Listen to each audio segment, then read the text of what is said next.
Captain அங்கே எங்கள் அம்மாவோட கையை தூக்கி நிறுத்தணுமே அந்த அரங்கத்தோட சத்தத்துலேயே உங்களுக்கு தெரிஞ்சிருக்கும் எங்களோட மகிழ்ச்சி எப்படி இருக்குன்னு. நிச்சயம் இது ஒரு மகன் தாண்டி ஒரு அடிப்படை தொண்டனோட ஒரு உணர்வாக தான் இருந்தது. ஏன்னா கேப்டன் வந்து கொஞ்சம் உடல்நிலை வந்து கொஞ்சம் பின்னாடியவாக இருக்கிறதுனால அடுத்த கட்ட நடவடிக்கையுமே எங்கள் அண்ணியாருக்கு வந்து எல்லாருக்குமே வழங்கணும் அப்படின்னு கேட்டிருந்தாங்க. அது மட்டும் இல்லாமல் தமிழ்நாட்டில் ஒரு மிகப்பெரிய ஒரு பெண் தலைவர் இப்போதைக்கு இல்லை. மறைந்த ஜெயலலிதா அம்மையாருக்கு அப்புறம் யாரும் பெண் தலைவர் இல்லை. பிரேமலதா விஜயகாந்த் முதல் பெண் தலைவர்.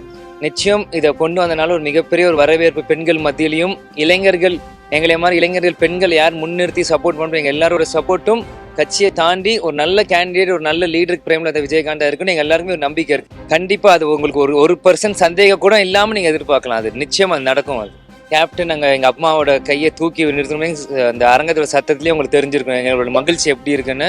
நிச்சயம் இது ஒரு மகன் தாண்டி ஒரு அடிப்படை தொண்டனோட ஒரு உணர்வாக தான் இருந்தது. ஏன்னா கேப்டன் வந்து கொஞ்சம் உடல்நிலை வந்து கொஞ்சம் பின்னாடியவாக இருக்கிறதுனால அடுத்த கட்ட நடவடிக்கையுமே எங்கள் அண்ணியாருக்கு வந்து எல்லாருக்குமே வழங்கணும் அப்படின்னு கேட்டிருந்தாங்க.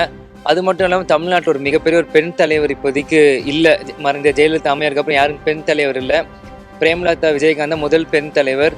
நிச்சயம் இதை கொண்டு வந்தனால ஒரு மிகப்பெரிய ஒரு வரவேற்பு பெண்கள் மத்தியிலையும், இளைஞர்கள் எங்களை மாதிரி இளைஞர்கள் பெண்கள் யார் முன்னிறுத்தி சப்போர்ட் பண்ணுறோம் எல்லாரோட சப்போர்ட்டும் கட்சியை தாண்டி ஒரு நல்ல கேண்டிடேட் ஒரு நல்ல லீடருக்கு பிரேமலதா விஜயகாந்தா இருக்குன்னு எங்கள் எல்லாருக்குமே ஒரு நம்பிக்கை இருக்கு. கண்டிப்பாக அது உங்களுக்கு ஒரு பர்சன்ட் சந்தேகம் கூட இல்லாமல் நீங்கள் எதிர்பார்க்கலாம். அது நிச்சயம் அது நடக்கும். அது